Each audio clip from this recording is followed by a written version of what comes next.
Hola, hola, mi nombre es Ana Elisa Rosas y estamos ahora en la noche con Marisela Luna.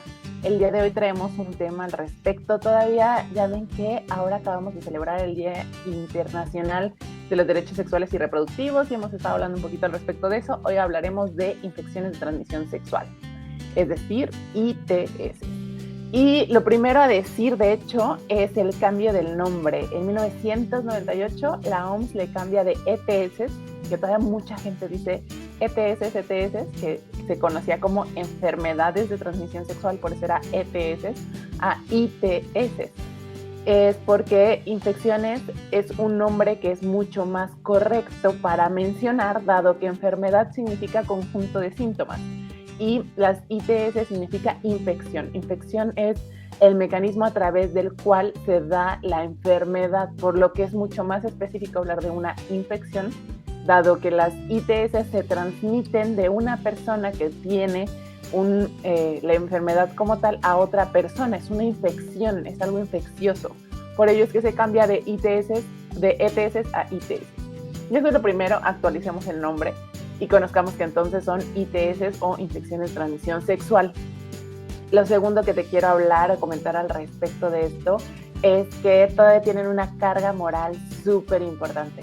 Anteriormente, incluso ni siquiera se les conocía como ETS, se les decía enfermedades venéreas. Tal vez te acuerdas, tal vez lo sepas, que así se mencionaron, y que tienen que ver con que se les mencionaba venéreas porque eran de Venus, que era como la diosa del amor y todas estas cosas en las que se decía que era por exceso de esta actividad y que tiene como mucha connotación. Algunas personas creen que solamente tiene que ver por andar en relaciones sexuales, en muchas relaciones sexuales o por lo que se conoce como promiscuas, que es una enfermedad que solo les da a las personas que son prostitutas, como mucho en términos de, digamos, cuestiones morales, como de haber estado haciendo algo malo y que por eso de estar haciéndolo mal, entonces por eso te da.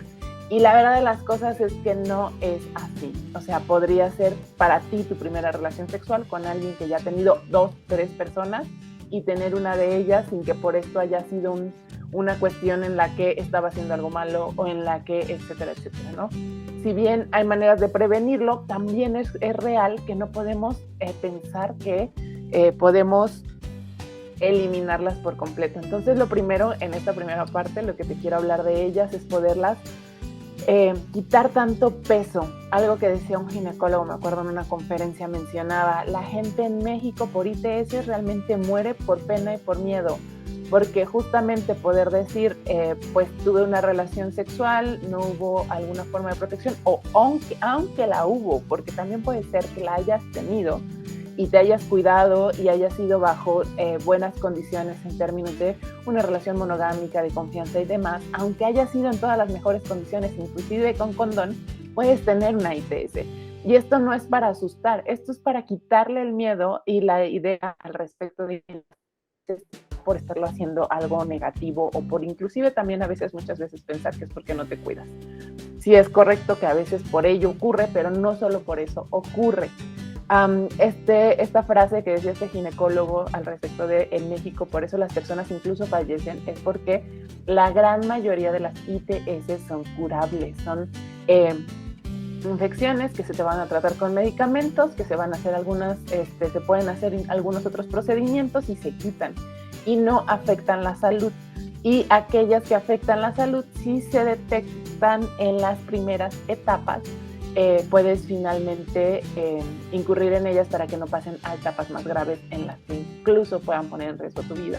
Hablando de las más gravísimas como pueden ser el papiloma, el VPH o el VIH, el VIH, virus de inmunodeficiencia humana adquirida, que más tarde se convierte en un síndrome que conocemos como SIDA.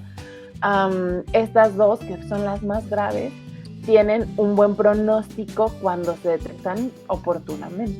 Y estas son las con las que comúnmente nos espantan, pero realmente tenemos muchas otras. El herpes, que el herpes da algunas ámpulas dolorosas que son como muy notorias cuando ya surgen. Tenemos el molusco contagioso, que también hace por ahí un granito que no es doloroso, pero que incluso pues empieza a esparcirse entre los órganos sexuales, etcétera. Tenemos varias que son, de hecho, virus, y que dentro de ellas pues pueden ser molestas, pero que no afectan la salud como tal en términos de que te puedan llegar a generar muerte. Sí afectan la salud, no en términos de que te puedan generar muerte. Y tenemos otras que ya son mucho más, digamos, conocidas en términos de bacterias, en términos de hongos, clamidia, tenemos, se me está yendo, sífilis, que esa está interesante, se la voy a mencionar un poquito más adelante también, etcétera, que son otras que básicamente se curan, se quitan, no hay como gran cuestión al respecto cuando son bacterias, cuando son protozoarios, cuando son otras, comúnmente se quitan y se tratan. Acá la cuestión justamente tiene que ver con buenos hábitos de protección. La barrera y el condón sirven, es real que no te protege contra todo y que aún con condón te puede dar, no las más fuertes, algunas de ellas que pueden estar en zonas que no solo, como el condón solo protege el pene, pero que si está en los testículos alrededor o en la vulva alrededor, se pueden contagiar, pero sí protege en donde está utilizándose. Si bien es real que aún así te pueden dar usando condón, es importante saber que vale la pena mejor protegerse que no protegerse. Y lo segundo es tener hábitos al respecto de acudir a tus revisiones médicas, realizar tu Papá Nicolau en caso de ser mujer, en caso de ser hombre, de todos modos acudir a revisiones médicas cada 6 meses en las que te puedan hacer estudios, en las que puedan revisar cómo estás y en este sentido, ante algún tipo de síntoma que tú consideres que esto no es algo que tú ubicas, puedas acudir al médico. Tener buena salud sexual tiene que ver con cuidarte y no solamente en términos de cuándo ocurre, sino de prevención, y eso es acudir regularmente. Y estas son las primeras recomendaciones e ideas como para poder abarcar el tema. En la que sigue empezamos a hablar un poquito más al respecto específicamente de algunas de ellas y las preguntas más frecuentes, así que no te despegues, nos vemos en la que sigue.